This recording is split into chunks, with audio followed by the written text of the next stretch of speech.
What's going on, guys? The Iceman here on the Iceman's Return YouTube channel. Been a few days. Spent some time out with my family. Um, and first off, starting tonight, the Iceman, uh, thanks to his nephew Matt on the YouTube channel MATTWWE9V1, I've got the whole year of 2005 pay-per-views for TNA. Starting tonight, I'm going to watch Final Resolution. I got it all the way through to Turning Point at the end of the year in 2005. I'm looking forward to that. I'm going to probably do this maybe on a nightly basis or a daily basis to get these 12 pay-per-views watched. To be quite honest with you, back then I was working a different job, and a lot of times that I really didn't get the opportunity to watch these, and also didn't have the opportunity to get the access to watch these shows. So a lot of these shows, I pretty much know about them, but I never actually got to see them as they panned out, as they progressed. So thank you, Matt. And yeah, had a great couple days. Needed a couple days off, and had some fun. Yesterday was like wicked hot up here in Connecticut. It was nasty. Today was a beautiful day, and so I'm looking forward to watching all 12 of these pay-per-views. Wrestling news: Ryback in the hospital due to like hernias and other issues. A lot of people, as I stated in a video earlier a couple days ago about the domination of John Cena over the Bray Wyatt family. This was all due to Vince McMahon. Vince McMahon didn't want to lose the credibility of John Cena after his, one-sided debacle against Brock Lesnar. And so that was Vince's call. So other news, Velvet Sky, obviously, I guess, I didn't know this, is sort of like dating Bully Ray. And now that the rumors are that have come forward that Bully Ray couldn't come to terms with a contract with TNA, Velvet Sky also wants to distance herself from the company. Where does this leave Angelina Love? There's just in the whole wrestling business altogether, it's really at a bad and a sad point at this time. The New York shows for TNA were great, but Rhino, Tommy Dreamer, a lot of these guys aren't sticking with them. There's rumors that the Wolves may leave TNA.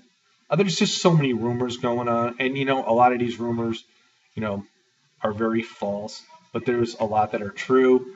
And same with the WWE. I mean, I watched last night when I was out at my sister's. Me and Matt watched a Monday Night Raw from 2003. I think it was the last Raw in November. And it was a great Raw. The main event was Shawn Michaels, Chris Jericho against Dave Bautista and Ric Flair. This was the main event. Earlier on, we saw Triple H go after the WWF or WWE champion, whichever you want to call it, Bill Goldberg.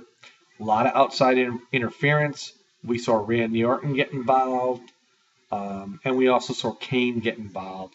Eric Bischoff was the general manager at the time. He had the Raw roulette wheel. That was a very enjoyable Raw. Just for the simple fact is, there was so much talent back then. This was when the brands, were separated. And, we saw Triple H was on Raw.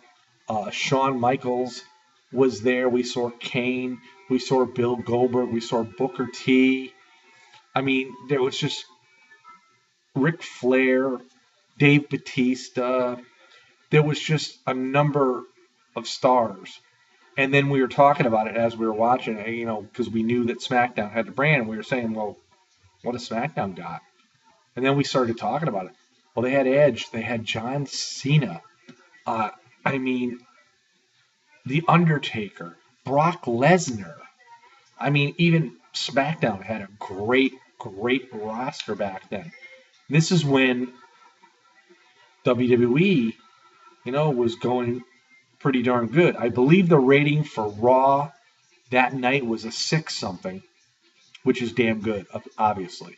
They're getting in the 4s now, or 3s and 4s, which you're talking about 11 years later, but it's nothing like it was back in the Attitude Era and back with the wars of WCW.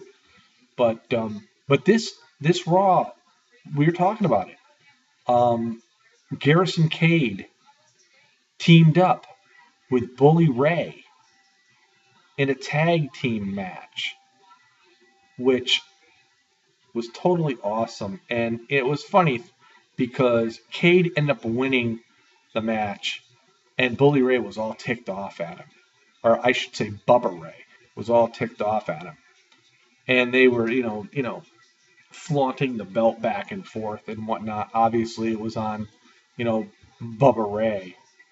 But it was fun times. And the Raw opened up with a freaking cage match with none other than Lita and Victoria.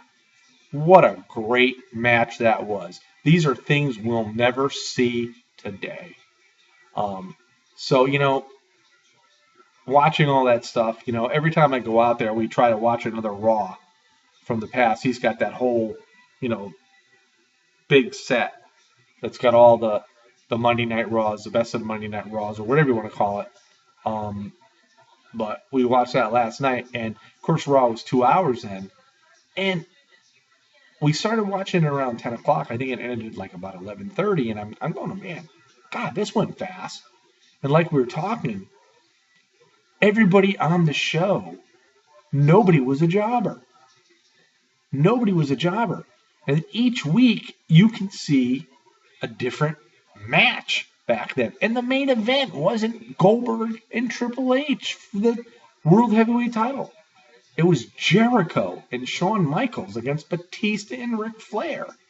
And we also saw a young Randy Orton who was a legend killer. He went up against Sergeant Slaughter. But this is how times have changed.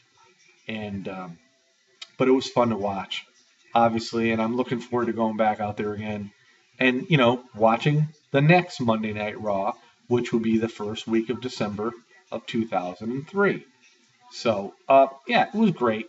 This was back, I believe, when, obviously Bischoff was general manager of Raw. I believe Stephanie was of SmackDown. I'm not positive on that, but I think so. But anyway, had a lot of fun watching a lot of older stuff. And, I'm trying to not really critique so much the present day Raw.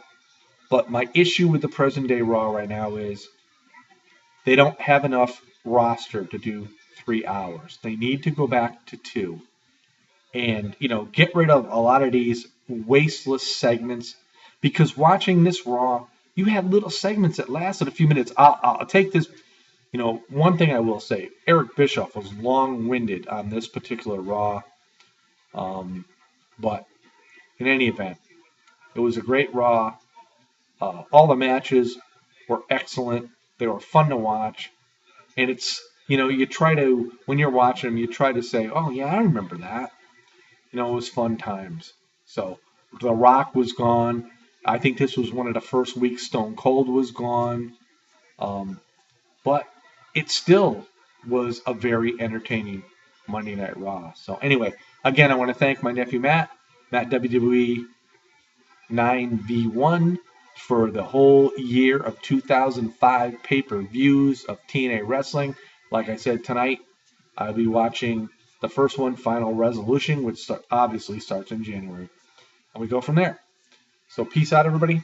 Have yourself a great Thursday night, and we'll see you all next time. This is the Iceman on the Iceman's Return YouTube channel.